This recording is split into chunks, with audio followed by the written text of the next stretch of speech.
We found an anomaly with a switch up here that we wanted to get worked out before we took off. We found it on the runway.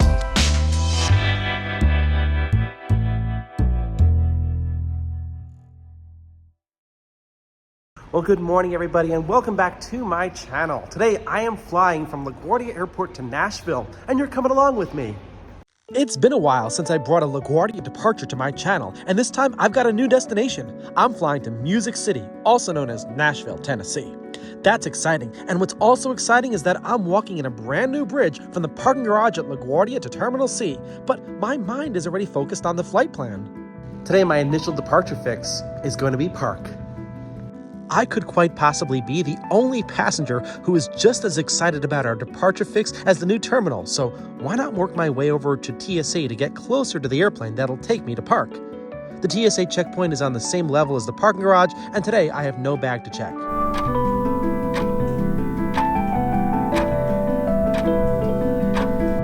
Today, my gate will be gate 70, but I'm early, so of course I'm going to walk around the terminal, but rather than watch it here, check out my previous video where I take you on a full tour of what's new and what's old here at Terminal C at LaGuardia. There's still more work to be done here, and I'm closely following the progress. All right, it's always great to walk around before your flight. That's the Delta Sky Club right over there. Let's head on in. Okay, it's one level up. This has got to be my favorite Delta Sky Club in the Delta network, not only because it's at my favorite airport, but it's the most spacious Sky Club and the food is the best I've had at any of these clubs. It's actually seasonally inspired, a nice touch for an airport in a city that experiences the diversity of all four seasons. With 2 buffets and a modern space, this is the place to be, and I can even see my airplane from up here, which is turning my mind back to the flight itself. Okay, I'm done at the Delta Sky Club. I'm getting closer to my gate. Today, my initial departure fix is going to be park. First time I'm bringing park to this channel. Park is used for destinations to the west as well as the southwest. I've flown to park before, but I've never brought it to this channel. And it's this Embraer 175 that's parked at gate 70 that will take me to park this morning. But for now, I need to get to my gate, and gate 70 is accessed by what I think is the most spectacular concourse entrance here at Terminal C. This entry puts you in a really good mood, and it's only 6 o'clock in the morning.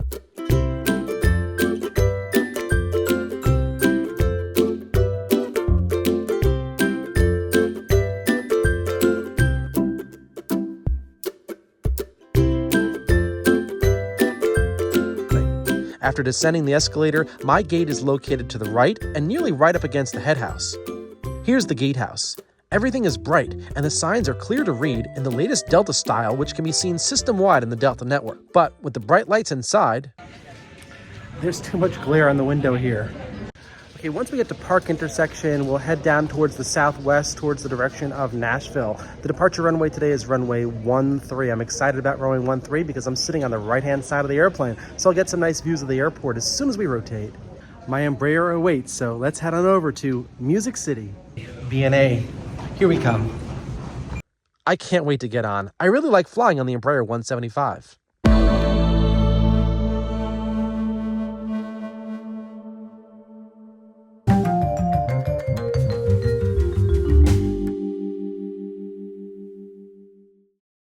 Delta is my seat today. Seat 4D is the last row in the first class cabin. It's a spacious cabin with ample legroom. On the right side of the plane, the seats are coupled together, and the single seats are on the left. I'm on the right side of the plane because runway 13 will be the departure runway, and I want to get an aerial view of the C terminal area since a new concourse has opened up and there's still lots of construction going on there. I was among the first to board, and while I waited for the door to close, the flight attendant asked me if I wanted a pre-departure beverage. I'll have orange juice, chip ice. Thank you. Orange juice was my choice for the 7 a.m. departure. 2 hours and 4 minutes. We're expecting a mostly smooth ride. The descent into Nashville might be a little bit bumpy. We'll try and find the smoothest ride we can on the way down there. In the back, we have Lucy and Manuel, 2 of our very best. Thank you so much for flying with us. The ground crew is removing the safety cones, which means that the forward boarding door is closed and we're ready for pushback. There is no in-flight entertainment screens on the Embraer 175, so flight attendants conducted the safety demo the old-fashioned way, and I followed along on the safety card. Once the ramp area behind us was completely clear, we received clearance to push back by a tug attached to our forward landing gear. The goal is for our nose to face the taxiway system, and we're up against the main building, so we're maneuvered around so that we can point northeast, the way out of the ramp area. As we complete the turn, the old D terminal can be seen on our right side. At the time of filming this, the gates on the west side of the old D concourse were still active. Once the tug is removed, we'll call the ground controller for clearance to taxi. Our call sign today is Brickyard 5779. Brickyard is the call sign for Republic Airways, which is operating today as Delta Connection. Headquartered in Indianapolis, Brickyard is a reference to the Indianapolis Motor Speedway, home of the Indianapolis 500. We're about to check in with LaGuardia Ground Control with our Brickyard call sign. Brickyard 5779, 15 Alpha Taxi. Brickyard 5779, LaGuardia Ground 13, Alpha Echo short of 4. Alpha Echo short of 4, Brickyard 5779. We called the ground controller at spot 15 Alpha, and the controller told us to taxi to runway 13 via taxiways Alpha and Echo, but to hold short of runway 4. Runway 4 is being used for landing traffic, so we can't cross it, and specifically, we need to hold short of runway 4 taxiway Echo. This is less of a direct taxi route to runway 13, but the most direct taxiways that cross runway 4 are being used for arrivals on runway 4 to vacate the runway to the right as quickly as possible. So we need to steer clear of this area and go to taxiway Echo, which is at the runway's midpoint. No arrivals will use taxiway Echo because it doesn't allow for enough time to slow down, so we're being positioned to cross runway 4 at an ideal location. Once an aircraft clears runway 4 to the right, or in some cases to the left, the tower will issue takeoff clearance to a departure on runway 13. The two runways intersect. If an arrival needs to cross the intersection of runway 13, takeoff clearance won't occur for the runway 13 departure unless the arrival is clear of the intersection. If the arrival does go through the intersection, then another runway crossing of runway 13 will occur on the way back. This crossing needs to be coordinated with runway 13 departures, and once the arrival crosses runway 13, they're on the direct path for us to runway 13 by crossing runway 4. So, if I haven't emphasized it enough already, we need to go to taxiway Echo to allow arrivals to clear the runway and go to their gates. Right now, we're paralleling runway 13, the runway that we'll use for takeoff. So you can see how if we were just to go straight ahead and make a right turn at the end, that would be the most efficient taxi route, but that can't happen today because runway 4 is being used for arrivals. If runway 22 were being used for arrivals, we'd be able to cross the runway straight ahead since the runway 22 arrivals would vacate the runway further down to our left. LaGuardia sits on a very tiny footprint, so every taxiway we take must be carefully coordinated. And the same careful coordination occurs in the sky. As I mentioned at the beginning of this video, our initial departure fix is going to be Park. A departure fix is a location in the sky that serves as a gateway out of the metropolitan area. Since our destination is Nashville, our departure fix is in a location along our route. Specifically, Park is located in Warren County, New Jersey. Once we reach Park, we'll proceed on course via high-altitude routes for the en route phase of our flight towards Tennessee. But what about what happens when we become airborne before we reach Park? Well, we'll be flying a climb out called the Whitestone Climb. As soon as we lift off of runway 13, we'll make a right-hand turn to 180 degrees or south while climbing over Flushing Meadows Corona Park. Then we'll make a left turn to 40 degrees or northeast. While on the 40-degree heading, the departure controller, who we'll be talking to at that time, will provide us with a series of headings to fly towards the west. That will put us in the general direction of Park.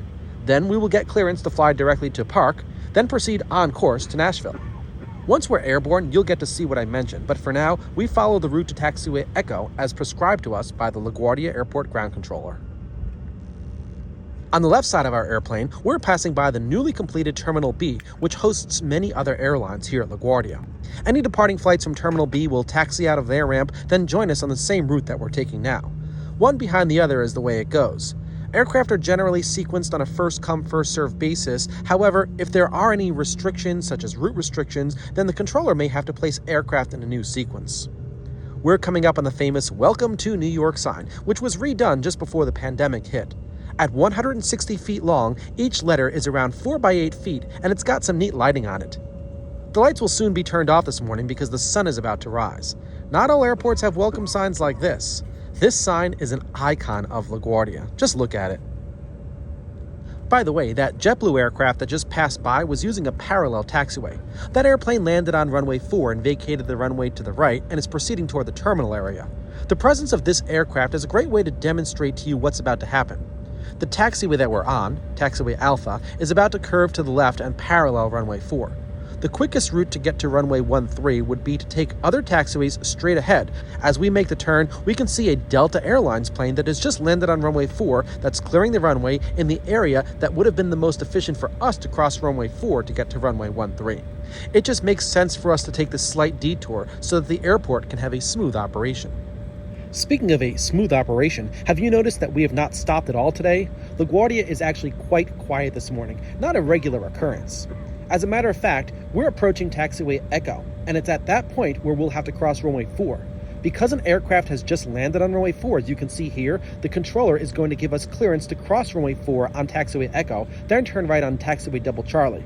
We're actually following another aircraft who's doing the same. Brickyard 5779, cross Fort Echo, right Double Charlie. Cross Fort Echo, Double Charlie, Brickyard 5779. The aircraft that you can see in front of us received clearance to cross runway 4 right before we did. All we need to do is turn right on taxiway Echo, and in a moment, we'll cross runway 4. The air traffic controller can only give us clearance to cross runway 4 by looking at the radar, ensuring that there's nobody on final approach to the runway. Right now, there's nobody on final approach, so we enter runway 4. The pilot, of course, does need to make sure by looking to the left and right that the runway is clear of other aircraft.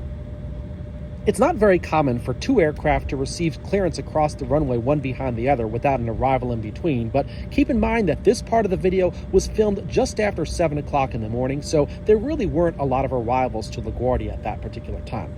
The ground controller told us to continue along taxiway Echo, then turn right on taxiway Double Charlie.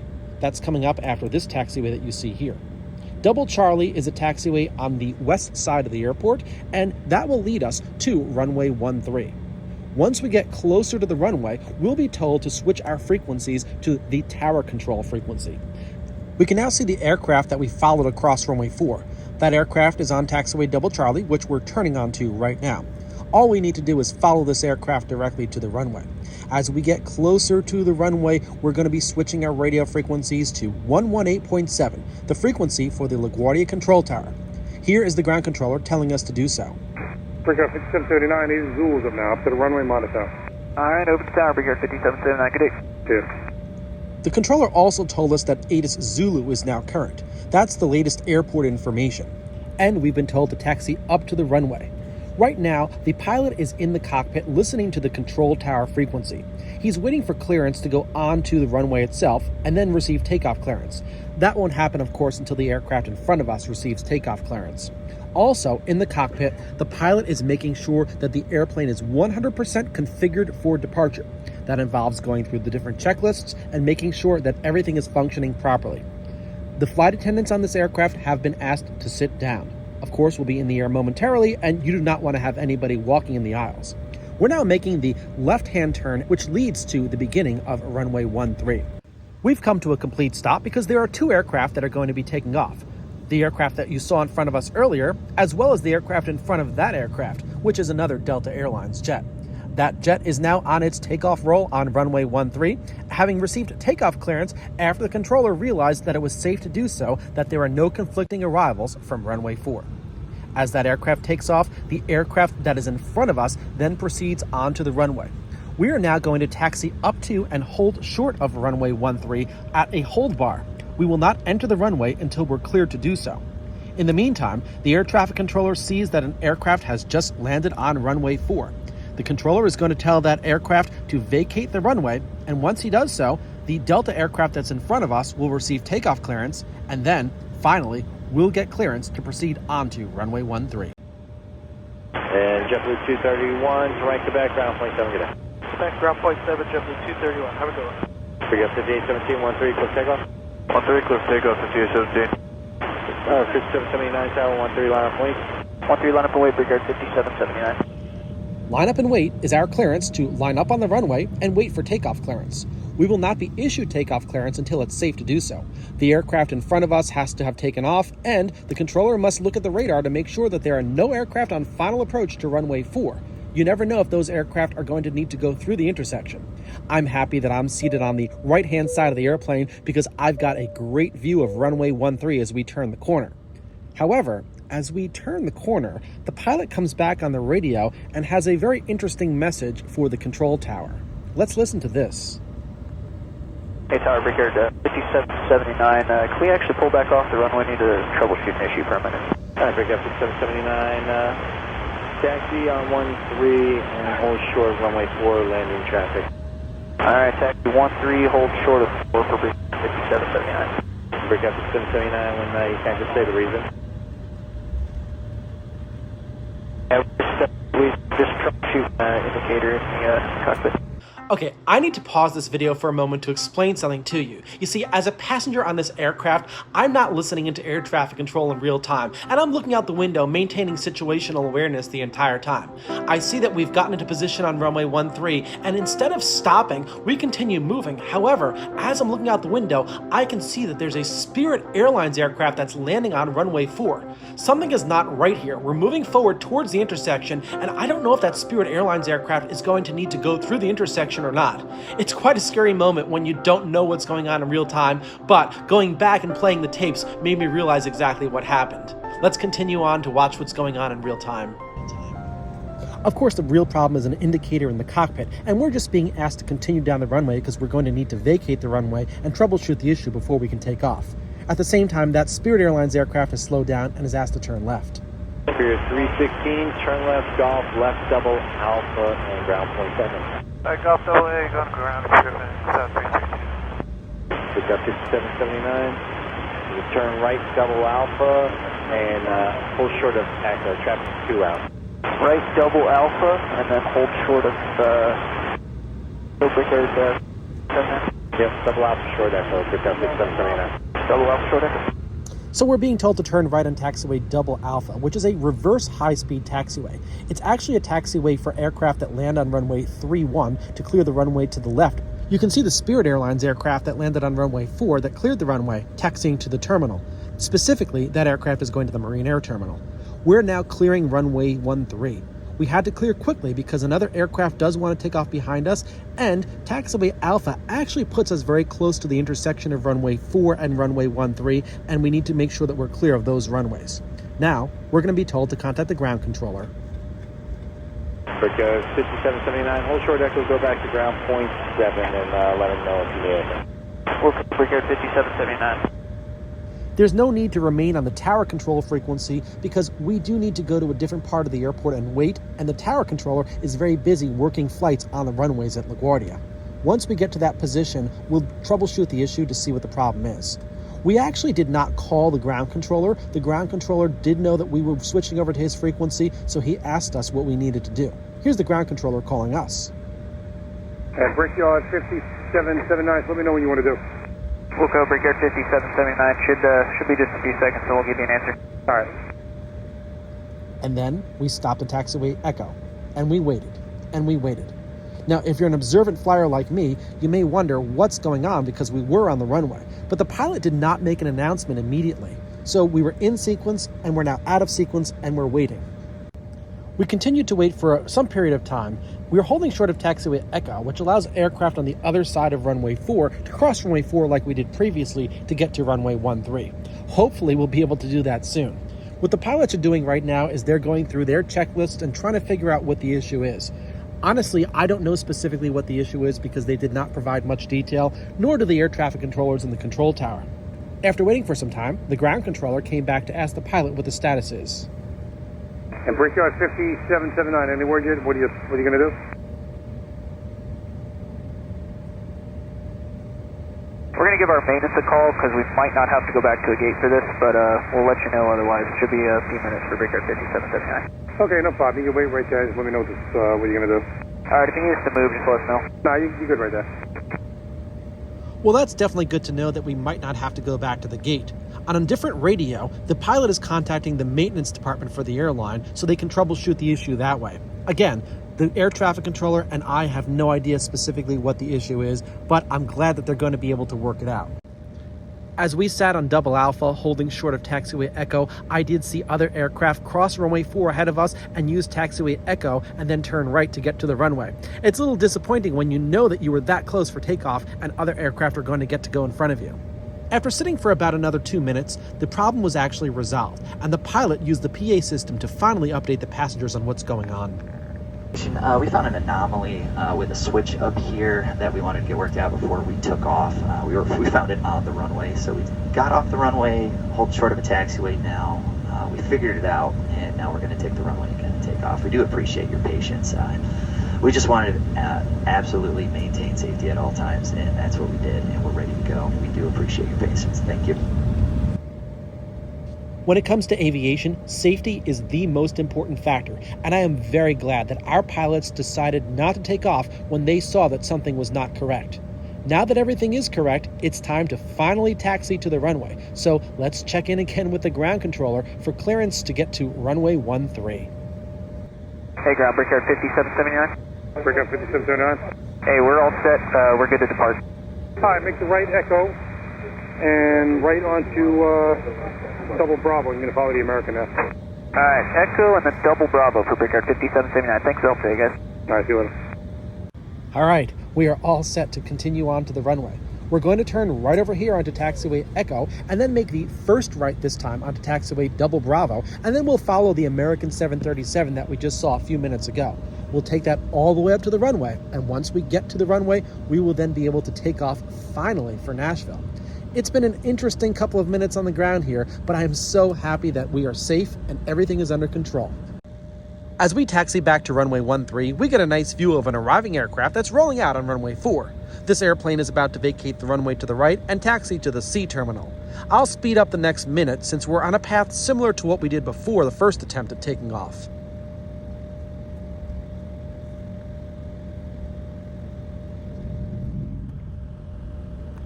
By now, we've changed frequencies back to the control tower, and that American Airlines flight we were following is now on the runway and about to get takeoff clearance. And after that, we're told to line up and wait. American 806, 13, close takeoff, traffic 2 out. Close takeoff on 13, American 806. Brickyard 5779, tower 13, line up, plane, traffic 94. 13, line up, Brickyard 5779. Okay, let's do this for a second time. When the tower told the American flight that he was cleared for takeoff, he was also told that traffic was 2 out, meaning that there's an airplane on a 2-mile final to runway 4, so we won't get takeoff clearance until that airplane has landed and is clear of the intersection of runway 4 and 13. I love the view down the 7,000-foot long runway 13. It was also great to see the airplane behind us, a JetBlue A320 painted in FDNY colors. This plane is dedicated to New York's bravest. I've taken off near this airplane in a previous LaGuardia departure video also. The aircraft that was 2 miles out before is getting ready to clear the runway. We can see it here, and the tower is about to tell him to turn right on a taxiway before the intersection of our runway. Endeavor 5004, turn right, golf ground, point 70. Golf ground, the Endeavor 74. Now that the aircraft is clear of us, we are issued takeoff clearance on runway 13. Finally. Yeah, 5779, traffic mile left out, 13, close takeoff. 13, close takeoff, Brickyard 5779. 461, tower 13, line up, only traffic 94. Let's head to Nashville.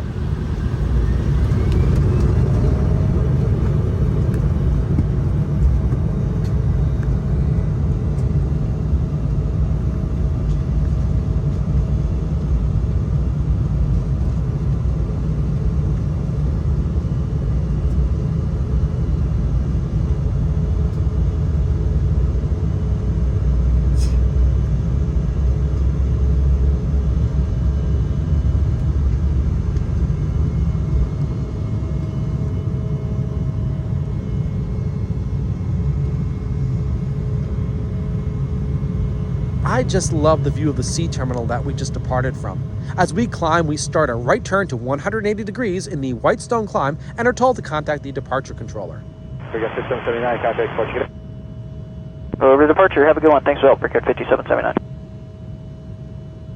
I'm panning the camera back so we can see the airport and the runway we just took off from as we climb over Flushing Bay. What a great view.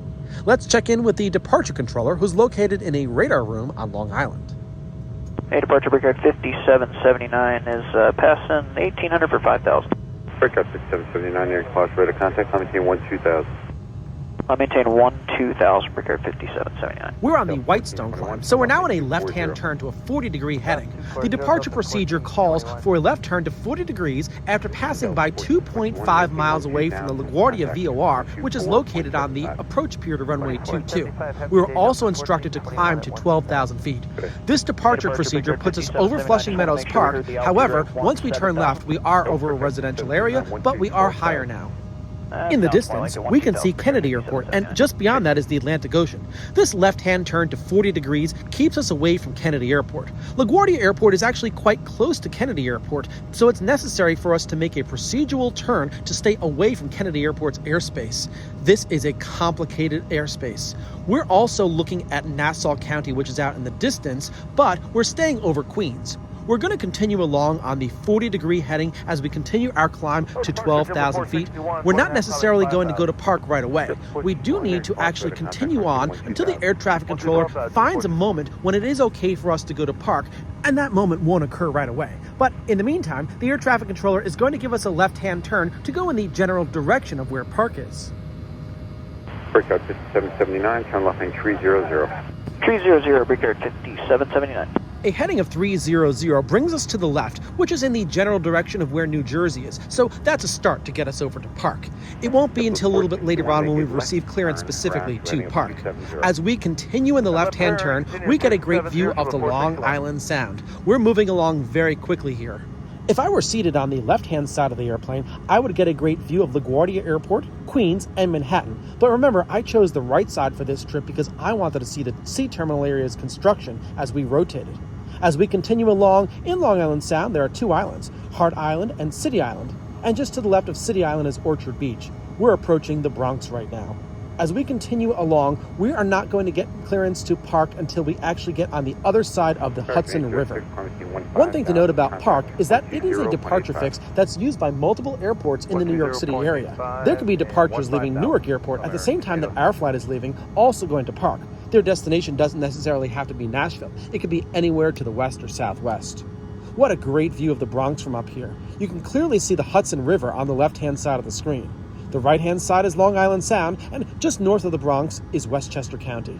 It's a great day for flying, but in a few moments we will be in the clouds. So I'm taking advantage of the visibility of the ground that I have right now.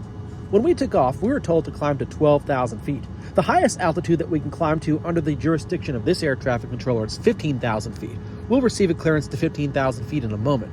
We can't climb any higher than 15,000 feet because above 15,000 feet, arrivals to Kennedy Airport are being cleared down to 16,000 feet. This is very complicated airspace.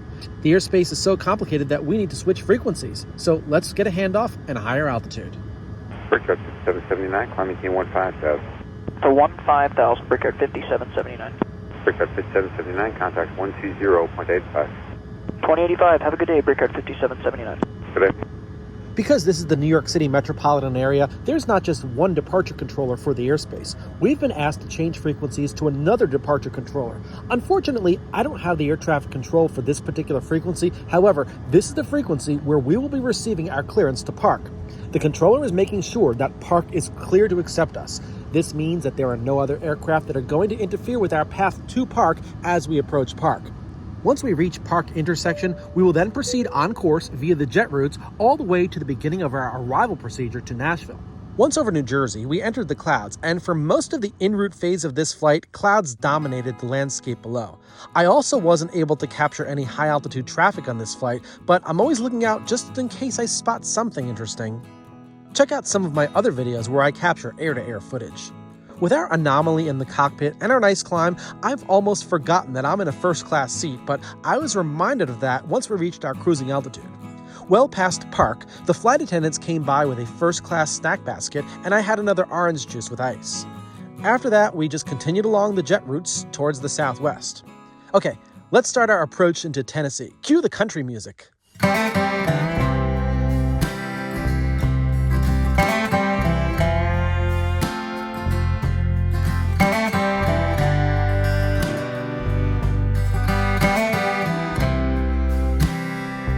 Today, we're going to be flying the Paisley 4 Arrival. This is an arrival procedure for arrivals from our direction. There were 3 other arrival procedures to Nashville: the Chesney 2, the Ryman 2, and the Swift 2. Although each is spelled with 5 letters, they're meant to be pronounced like famous icons of Nashville. Our arrival is actually named after Brad Paisley, a country singer. The Chesney 2 arrival is named after country singer Kenny Chesney.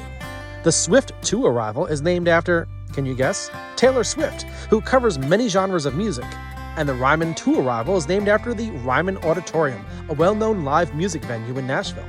Today, we'll be landing on runway 20 left, and after flying the Paisley 4 arrival, approach control will be providing us with radar vectors to the final approach course. After flying the arrival procedure, most of the radar vectors that we received were in the clouds. I didn't capture the ATC for this part, but BNA was busy with arrivals from aircraft that were being vectored from both the left and the right onto the final approach course. The runway has a heading of around 201 degrees, and we intercepted the approach course with a left-hand turn because we were able to descend below the clouds and report the airport in sight. The approach controller cleared us for a visual approach. The approach clearance came in around the Cumberland River, a 688-mile-long river in Tennessee and Kentucky. Let's check in with the control tower and listen in to all the transmissions that the tower has for flights in this frequency. Note the wind gusts the tower is reporting.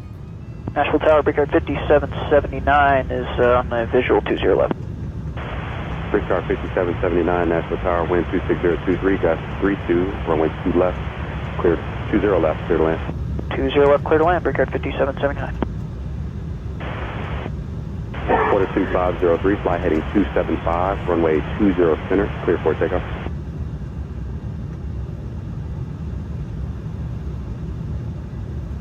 Southwest 1774, 10 out on 20 left.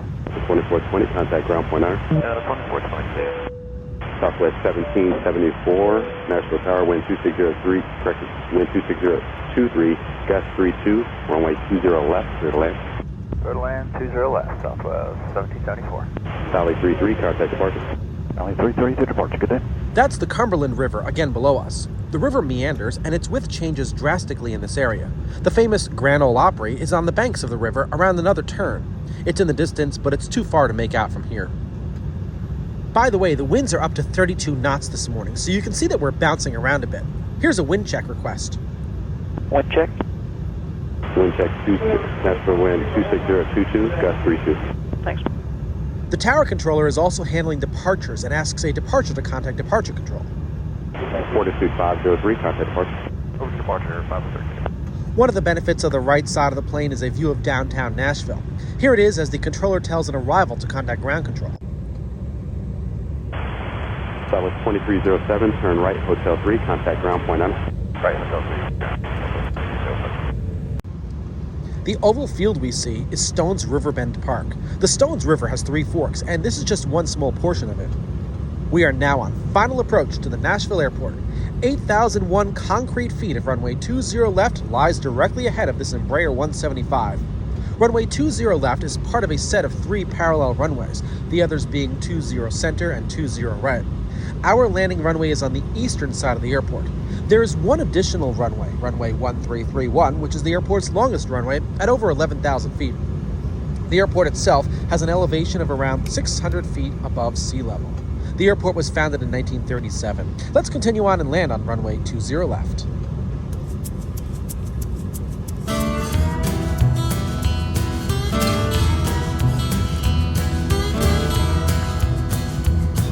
Tower United 2066, please approach 20 left.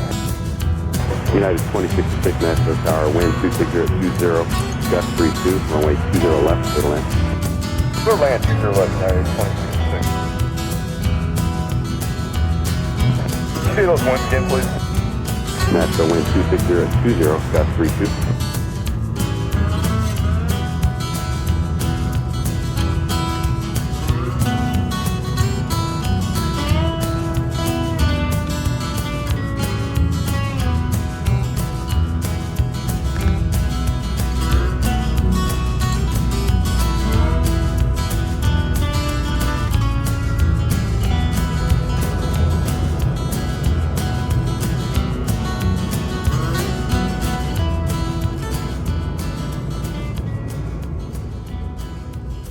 As we slow down, we're told by the tower controller to turn right on taxiway Hotel 3, a taxiway around 3/4 down the runway, and to contact ground control. Brickyard 5779, turn right, Hotel 3, contact ground point 9. Ground point 9, see you, Brickyard 5779. That's it for ATC Communications for this video. We're safely on the ground in Nashville. I'm glad the pilot worked checklists to resolve the issue that we had at LaGuardia. By the way, the only information regarding the anomaly in the cockpit comes from the ATC conversations and the pilot's announcement on the PA system. If you have any ideas on what happened on the flight deck, let me know in the comments section below. Under the guidance of the ground controller, let's taxi to the gate. Our taxi route is Hotel 3, Hotel, Lima, Bravo, and we take taxiway Lima 2 to get to the ramp where Delta flights park.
Thank you. You're welcome.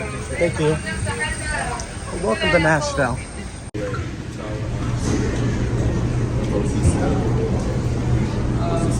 Well, the airplane that I just got off of is considered a round robin. It's heading right back to LaGuardia under the same exact flight number. But I'm going to head out of the terminal. My gate is one of the closest gates to the landside, so I work my way out of the area for ticketed passengers to the landside portion of the terminal. Nashville Airport just unveiled a 200,000 square foot lobby, and I had to make sure I passed through it before catching my lift ride out of the airport. BNA Airport is looking good. Well, that concludes this video. I hope you enjoyed the content. Although to the average traveler, this was just a standard flight with a small hiccup at LaGuardia, I like to provide an in-depth behind-the-scenes look at what's going on without even leaving the passenger seat. I'll have more videos like this, so if you haven't done so already, I invite you to subscribe to my channel so you don't miss out on a unique way to look at flying. Thanks everybody, and see you at an airport soon.